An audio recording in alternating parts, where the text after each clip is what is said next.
Restez avec nous, 19h20, les principales infos de ce dimanche soir, c'est avec Yasmina Adila. Les élections du second tour de la primaire de la droite ont mobilisé beaucoup de monde. En tout cas, la participation est en hausse de plus de 4% par rapport à la semaine dernière. À 17h, 2,9 millions de personnes se sont déplacées aux urnes.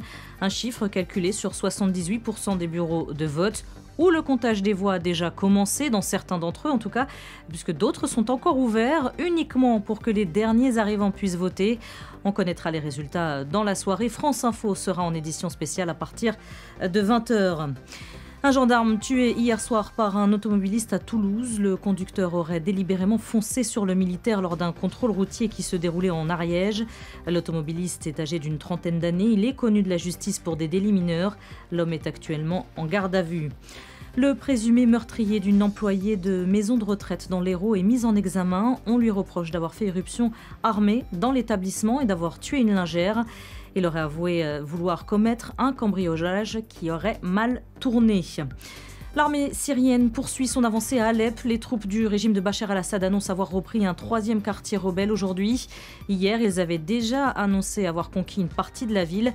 D'après l'Observatoire syrien des droits de l'homme, plus de 4000 civils ont fui la zone de combat en moins de 24 heures.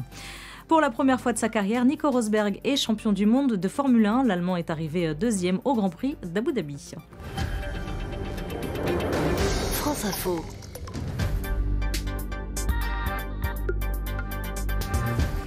La suite du débrief éco.